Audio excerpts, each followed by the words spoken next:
Basics with Mrs. Barocio. Today we're going to focus on one aspect of how to read the Bible. We're going to focus on not just how to be a hearer of the word, but how to be a doer of the word. So let's go straight to the word. Let's hear it, and then hopefully after this series, you'll go ahead and do the word. So let's go to Matthew chapter 7, verse 24 to 27. The title of this passage is called The Wise and the Foolish Builders. And Jesus is speaking. Therefore, everyone who hears these words of mine and puts them into practice is like a wise man who built his house on the rock. The rain came down, the streams rose, and the winds blew and beat against that house. Yet it did not fall, because it had its foundation on the rock.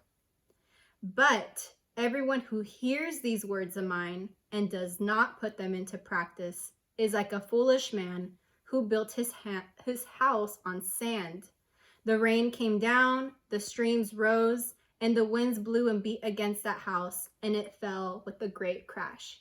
So right now we're talking about two different houses, and symbolically, there's a lot of different things that represent the house, the rock, the sand, the rains, and the crash. Take a minute and go ahead and brainstorm. What do you think those things represent? So I want to first examine the word wise. The wise person who built the house on the rock is wise for a reason. They heard the word and then they did the word. In other words, they were obedient. The foolish person did not obey and they built their house on sand. So in this illustration, it's basically representing our life. The house is our life. Think about it. What are you building your life on? Is it on sand or is it on a rock? So let's figure out what the rock is. Let's go to Psalm 62, verse 5 through 8. It says, "Yes, my soul finds rest in God. My hope comes from him. Truly, God is my rock and my salvation. He is my fortress, and I will not be shaken. My salvation and my honor depend on God. He is my mighty rock, my refuge. Trust in him at all times, you people. Pour out your hearts to him, for God is our refuge." And basically here it's saying the rock is God and God is Jesus. And Jesus is saying this illustration in Matthew, and he's basically saying build your life or your house on the rock, on Jesus. So think about it. If the house represents our life, what else goes into our life? Is your marriage, your job, your friendships, your family. Think of any relationship that you have, your money spending, whatever the case is it founded on Christ, the rock, or is it founded on sand? Next, I want to look at the word rain. It's saying the rain came down in both situations. That means as a Christian or even not as a Christian, we're not promised that there's not going to be rains and storms. We have to be prepared either way. And at the end, you either have a great crash or you stand strong. So a quick little illustration for those of you that have children or just want to think about this in general. Draw a picture of a large house and write down all the things in your life that you can dedicate unto God, and intentionally from now on put God first in. I have here my school, my family, my friends, my job, my marriage, and my health. These are things that I want to be founded on a rock, because a rock is stable and Jesus never changes and his promises never change.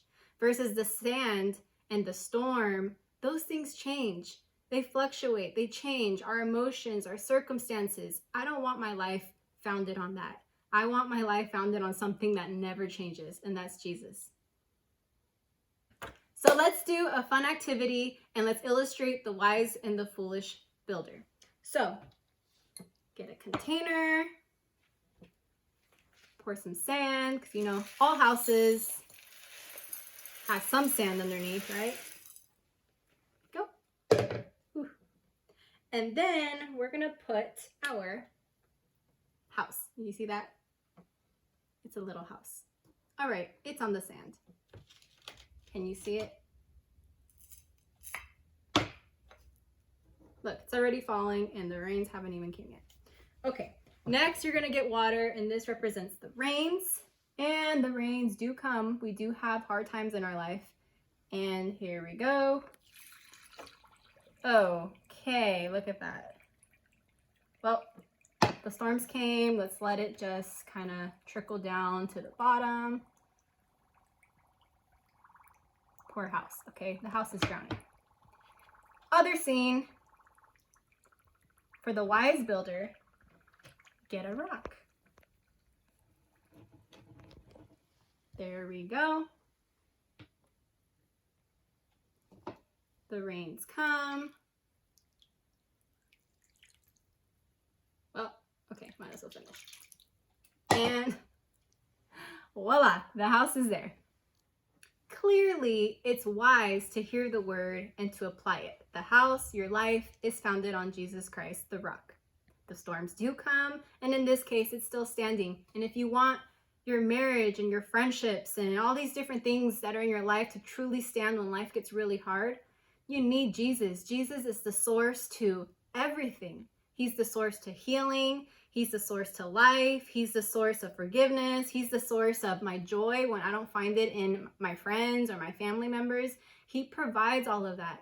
So having him be at the foundation means you're always going to have the source with you. I don't want to build my life on my emotions. They fluctuate so much. I really don't want to have faith in that. So 2 scriptures I'm going to give you.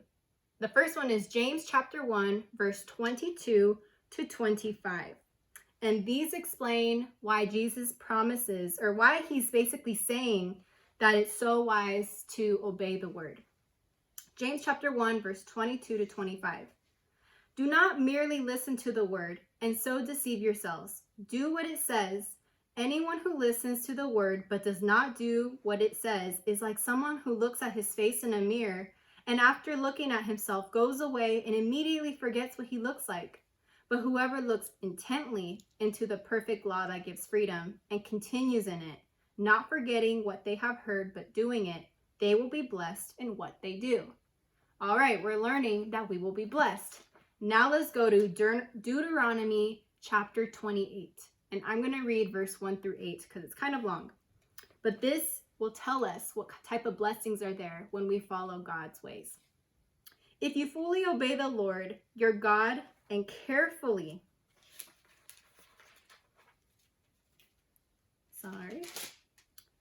if you obey your God and carefully follow all his commands I give you today, the Lord your God will set you high above all the nations on earth.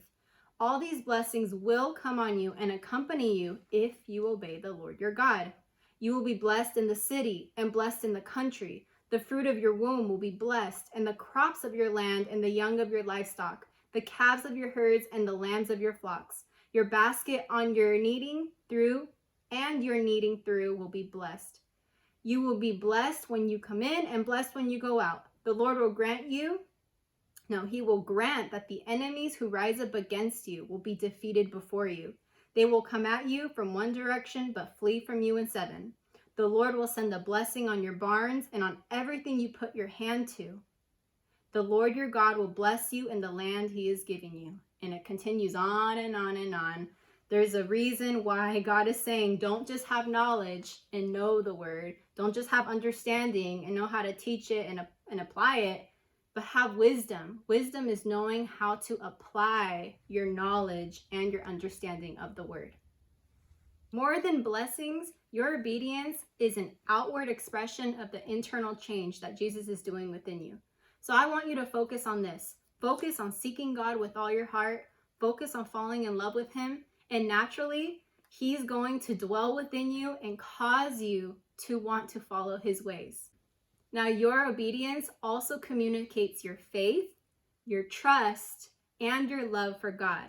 Let's read John chapter 14, verse 15 through 17. And Jesus says, if you love me, keep my commands, and I will ask the Father, and he will give you another advocate to help you and be with you forever, the Spirit of truth. Not only is God saying, hey, if you love me, you're naturally going to want to follow me. Pick up your cross. Follow me with action. Think about Jesus. He didn't just love without action. He died on a cross for us, even when he didn't feel like it. That's action. And he's saying, I'll give you a helper. You have the Holy Spirit, and the helper will do many things for you. So, thank you for joining Bible Basics with Mrs. Barocio.